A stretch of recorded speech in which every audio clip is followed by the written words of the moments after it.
Hi friends, ഏവർക്കും rubies കിച്ചൻ്റെ പുതിയ വീഡിയോയിലേക്ക് സ്വാഗതം. വാഴയ്ക്ക കൊണ്ട് നമ്മൾ പലതരം കറികൾ ഉണ്ടാക്കിയിട്ടുണ്ട്. അപ്പോൾ വാഴയ്ക്ക കൊണ്ടുവന്നിട്ട് ചോപ്സ് ഉണ്ടാക്കിയാലോ? ഒരു തവണ നമ്മൾ ഇത് കൊണ്ടിട്ട് ചോപ്സ് ഉണ്ടാക്കിയ വീണ്ടും വീണ്ടും അത് ഉണ്ടാക്കും. അത്രയ്ക്ക് ടേസ്റ്റാണ് നമ്മുടെ ഈ ചോപ്സിന്. ചോറിൻ്റെ കൂടെയും തൈര് സാദത്തിൻ്റെ കൂടെയും ഒക്കെ നല്ലൊരു കോമ്പിനേഷനാണ് നമ്മുടെ ഈ ചോപ്സ്. അങ്ങനെയുള്ള നമ്മുടെ ചോപ്സിൻ്റെ റെസിപ്പിയിലേക്ക് പോകുന്നതിന് മുന്നേ എപ്പോഴും പറയാറുള്ളത് പോലെ നമ്മുടെ റൂബീസ് കിച്ചൻ ആദ്യമായി കാണുന്നവരും അതുപോലെ തന്നെ ഇതുവരെ സബ്സ്ക്രൈബ് ചെയ്യാത്ത ആരെങ്കിലുമുണ്ട്, പ്ലീസ് ഒന്ന് സബ്സ്ക്രൈബ് ചെയ്ത് സപ്പോർട്ട് ചെയ്യാൻ മറന്നു പോകരുത്. അതുപോലെ ആ തൊട്ടടുത്ത് കാണുന്ന ബെൽ ബട്ടൺ പ്രസ് ചെയ്യാനും മറക്കരുത്. എന്നാൽ മാത്രമേ ഞാനിടുന്ന പുതിയ വീഡിയോസിൻ്റെ നോട്ടിഫിക്കേഷൻസ് നിങ്ങൾക്ക് ലഭിക്കുകയുള്ളൂ. കൂടെ തന്നെ ലൈക്ക്, ഷെയർ, കമൻറ്റ് എന്നിവ ചെയ്ത് സപ്പോർട്ട് ചെയ്യാനും മറന്നു പോകരുത്. അപ്പോൾ നമുക്കിനി പോകാം വീഡിയോയിലേക്ക്. ഇതിനാവശ്യമായ സാധനങ്ങൾ എന്തൊക്കെയാണെന്ന് നമുക്ക് പരിചയപ്പെടാം. ആദ്യം വേണ്ടത് വാഴയ്ക്കയാണ്. അത് മൊന്തം വാഴയ്ക്കയാണ് നമ്മൾ എടുക്കുന്നത്. 2 എണ്ണം എടുത്തിട്ടുണ്ട്. അത് സ്ക്വയർ പീസിൽ കട്ട് ചെയ്ത് വെച്ചിട്ടുണ്ട്.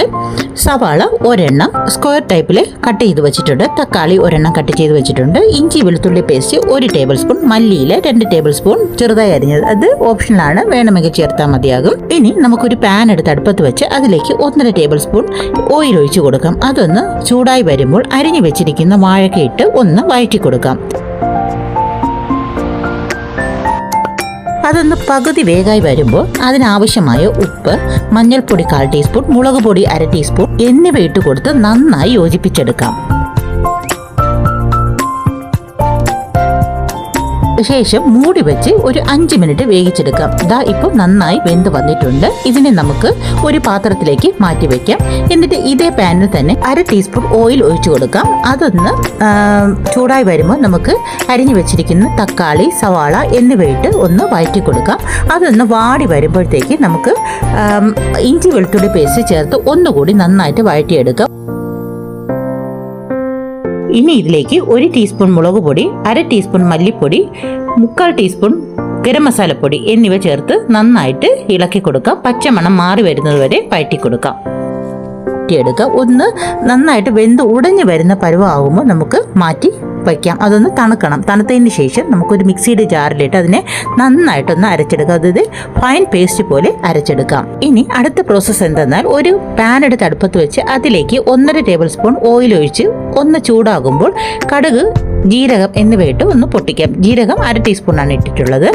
ഒന്നൊന്ന് പൊട്ടി വരുമ്പോൾ നമുക്ക് കറിവേപ്പില ഇട്ട് കൊടുക്കാം. ശേഷം അരച്ചു വെച്ചിരിക്കുന്ന തക്കാളി, സവാള പേസ്റ്റില്ലേ അതിനെ ഒന്ന് ഇട്ട് നന്നായിട്ട് വഴറ്റിയെടുക്കാം.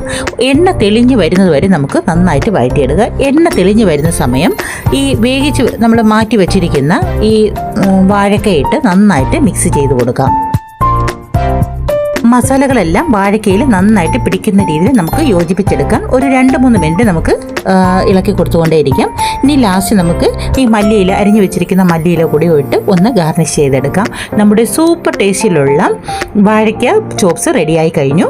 ഇനി നമുക്ക് ചോറിനൊപ്പമോ ചപ്പാത്തിക്കൊപ്പമോ അല്ലെങ്കിൽ തൈര് സാദത്തിൻ്റെ കൂടെ എന്തിൻ്റെ കൂടെ നമുക്ക് കഴിക്കാവുന്നതാണ്. അസാധ്യ ടേസ്റ്റാണ് ഇതിന്. ഈ ഒരു ഒറ്റ കറി മതി 1 പ്ലേറ്റ് ചോറ് കഴിക്കുന്നതേ അറിയത്തില്ല. അത്രയ്ക്ക് പൊളി ടേസ്റ്റാണ്.